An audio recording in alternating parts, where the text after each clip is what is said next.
तो दोस्तों शायद आप क्लास 10th में हुए, क्लास 11th में हुए और आप अपनी क्लास 10th से क्लास 11th में जा रहे होंगे, यानी कि जंप कर रहे होंगे class 10th to class 11th में। तो आपके मन में भी एक डाउट आ रहा होगा कि हाउ टू चूज़ स्ट्रीम, यानी कि हम अपनी स्ट्रीम को कैसे चूज़ करें, यानी कि कौन सा विषय लें ताकि हम 11th को पढ़ सकें। और आपके सामने कोई लोग भी आए होंगे जिन्होंने बताया होगा कि या आप मैथ ले लें, या आप साइंस ले लें, या आप आर्ट ले लें, या आप कॉमर्स ले लें। यानी इन 4 से 5 सब्जेक्ट को आपको बताया गया होगा। जिस तरीके से मुझे भी बताया गया था कि तुम या तो मैथ ले लो, या तो साइंस ले लो, या तो कॉमर्स ले लो, या तो आर्ट ले लो। बस इन्हीं 4 सब्जेक्ट को आपको भी बताया गया होगा।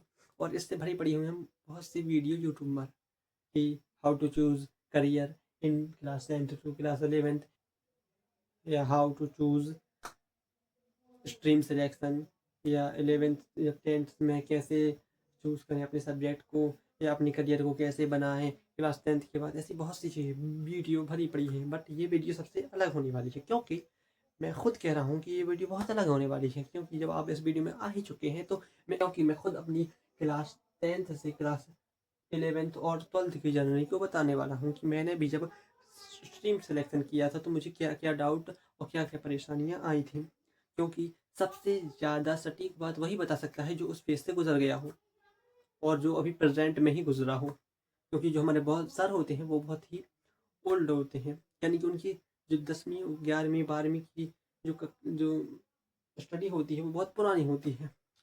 और जो स्टूडेंट अभी फ़िलहाल में ही 11th 12th कर कर आए हैं उनका नॉलेज अलग होता है उन टीचर्स के कंपैरिजन में। तो हम बात करते हैं कि क्लास 10th में हम कौन सा सब्जेक्ट लें। तो मैं सीधे सीधे बात बताऊँ अगर बिना घुमा फिरा कर, कि आपको जो सब्जेक्ट ईजी लगता हो आप उस सब्जेक्ट को ले सकते हैं और अपनी क्लास 11th में उस सब्जेक्ट को अच्छी तरीके से पढ़ें, क्लास 12th को कंप्लीट करें। क्योंकि मैंने बहुत ही ज़्यादा सोच समझ कर 11th में मैथ सब्जेक्ट लिया और अपनी क्लास 11th को और क्लास 12th को मैथ सब्जेक्ट से निकाला और 12th में अच्छी परसेंटेज भी आई। बट मैंने जब ऑब्ज़र्व किया बैठकर कि जब मेरी क्लास 12th कंप्लीट हो गई थी कि मेरे पास इन पिछले 2 सालों में केवल एक मार्कशीट ही है, केवल एक मार्कशीट ही है जिसमें कुछ नंबर दिए गए हैं कुछ सब्जेक्ट के ऊपर, और मेरे पास कोई नॉलेज नहीं था।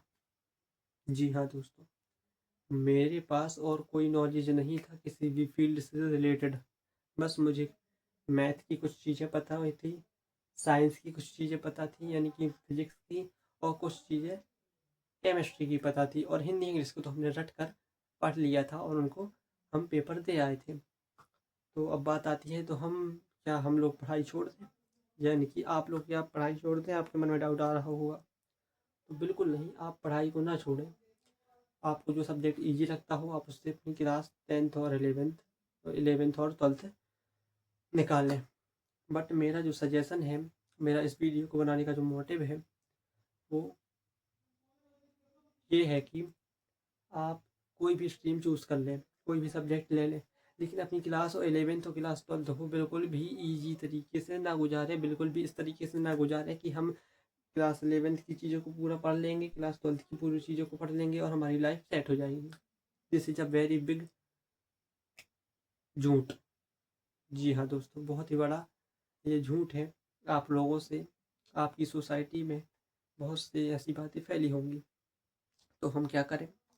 तो जब आप स्ट्रीम सिलेक्शन कर लेंगे क्लास 11th में तो आप उसके साथ साथ, जैसे कि अभी ये समय चल रहा है वो एआई का चल रहा है और कंटेंट क्रिएशन का चल रहा है।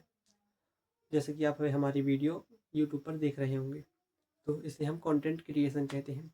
तो आप अपनी स्टडी के साथ में ही कंटेंट क्रिएशन को चालू कर सकते हैं। ये चीज़ मैं क्यों बता रहा हूँ? क्योंकि मैंने इस चीज़ को अपनी क्लास 11th में चालू नहीं किया था जिसका मुझे आज पछतावा है। तो मैं आपको सजेस्ट कर रहा हूँ कि अगर आप क्लास 11th में अभी आने वाले हैं तो आप ज़रूर कंटेंट क्रिएशन को महत्व दें, क्योंकि ये बहुत ही बड़ा फील्ड है। और साथ साथ कंटेंट क्रिएशन, आप कहेंगे कि हमको अच्छा नहीं लगता है कंटेंट क्रिएट करना। तो मैं पर्सनली बताऊं कि आप जब कंटेंट क्रिएट करते हैं तो आपके अंदर जो स्किल्स हैं वो डेवलप्ड होती हैं। एक तो ये बोलने वाली स्किल, इसको हम बोलते हैं बोलने वाली स्किल, यानी कि कम्युनिकेशन स्किल। सेकंड, आपको बहुत सी चीज़ें, नई चीज़ें जानने को मिलेंगी, ऐसी फील्ड का नॉलेज मिलेगा जो आपने कभी डिस्कवर नहीं किया है। जैसे कि यूट्यूब एक बहुत बड़ा नॉलेज सोर्स है, जिससे आप बहुत ही ज़्यादा नॉलेज गैदर कर सकते हैं अलग अलग फील्ड में। और यूट्यूब कैसे वर्क करता है, यानी कि यूट्यूब की वीडियो है वो कैसे रिकमेंड होती हैं, कैसा क्या उसके अंदर डाटा चढ़ता है, और कैसे व्यूज़ आते हैं, कैसे लाइक्स मिलते हैं, और कैसे इसमें मोनेटाइजेशन होता है, और कैसे इससे हमें पैसे आने चालू होते हैं। तो ये बहुत ही ज़्यादा डीप टॉपिक है। अगर आप क्लास 11th के साथ इसको चालू करेंगे तो आपको इन सब फील्ड की नॉलेज मिलती जाएगी।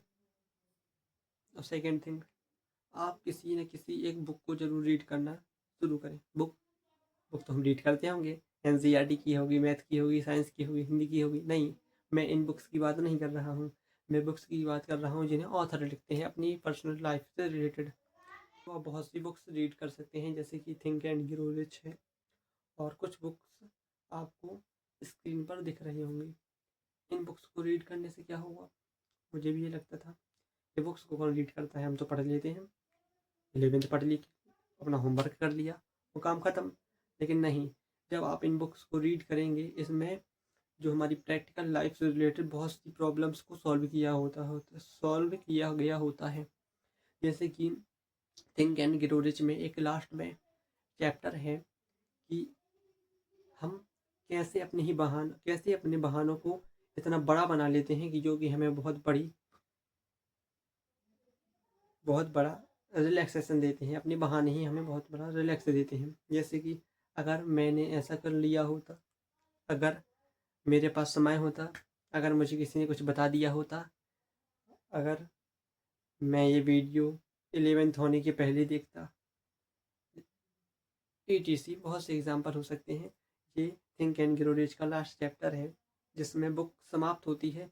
तो इसी से रिलेटेड, यानी कि हमारी पर्सनल लाइफ से रिलेटेड बहुत से टॉपिक्स को इन बुक्सों में कवर किया गया होता है। जैसे साइकोलॉजी की बुक्स, हमारा माइंड कैसे काम करता है, हमारी सोशल वर्क से कैसे काम करते हैं हम।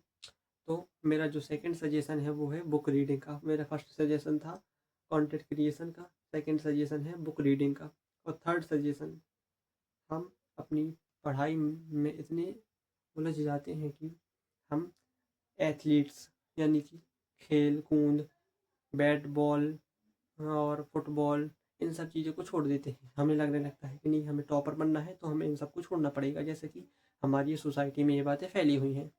तो आपको जो थर्ड सजेशन है मेरा, वो है आप किसी भी एक फील्ड में एथलीट्स कीजिए। चाहे आप वो क्रिकेट बॉल में हो, यानी कि आप क्रिकेट में हो, चाहे फुटबॉल में हो, चाहे टेनिस में हो, चाहे बैडमिंटन में हो, यानी कि कोई भी एक आपको आउटडोर गेम आना चाहिए, और जो आपको पसंद हो। बेसिकली हम सबको पसंद होता है, क्रिकेट तो सभी को पसंद है। तो आपको उस लेवल पर नहीं खेलना कि हमको एथलीट्स लेवल पर खेलना है, यानी बाहर जाना है खेलने के लिए, ये नहीं कह रहा हूँ मैं बस ये कहना चाहता हूँ कि आपको बेसिकली उस खेल का नॉलेज होना चाहिए, और इससे आपकी जो शार्पनेस है दिमाग की, वो बढ़ती है। क्योंकि पूरे समय पढ़ाई करना इट इज़ इम्पॉसिबल, कुछ समय आपको मनोरंजन के लिए भी चाहिए। तो मेरा थर्ड सजेशन है वो है कोई भी एक खेल को महत्व देना, और कोई भी एक खेल खेलना, कोई भी एक आउटडोर गेम खेलना। तो मेरी जो ये 3 सजेशन थे, आई होप, मुझे उम्मीद है कि आपको ये सजेशन अच्छे लगे होंगे, और ज़रूर इम्प्लीमेंट करना आपने, क्योंकि मैंने इन 3 सजेशन को कभी भी इम्प्लीमेंट नहीं किया, क्योंकि मुझे कोई बताने वाला नहीं था। तो अब ऐसा ना हो कि आप ये कहें कि मुझे कोई बताने वाला नहीं था, तो मैंने आपके लिए एक वीडियो बना दी पर्टिकुलर, और इसमें बता दिया कि पहली चीज़ है आपको कंटेंट क्रिएशन करना है, सेकंड चीज़ है आपको कोई भी एक बुक रीडिंग करनी है। जैसे मैंने एग्जांपल दिया थिंक एंड ग्रो रिच, आप इसी को भी ऑनलाइन सर्च कर सकते हैं कि think and grow rich in Hindi PDF। तो ज़रूर आपके सामने एक PDF लिंक आ जाएगी, उससे आप उसे डाउनलोड भी कर सकते हो, उसे आसानी से पढ़ सकते हैं। आपको डेली 2 से 3 पेजेस पढ़ने हैं। कोई आपको पेपर नहीं होगा, कोई आपसे एग्ज़ाम नहीं लिया जाएगा, बस आपको उसको पढ़ना है और अपनी डेली लाइफ में इम्प्लीमेंट कर कर देखना है। और थर्ड सजेशन था हमारा कि आउटडोर गेम खेलना, क्योंकि आउटडोर गेम सबसे बड़ा महत्वपूर्ण फैक्टर है हमारी हेल्थ से रिलेटेड और हमारी शार्प माइंड से रिलेटेड।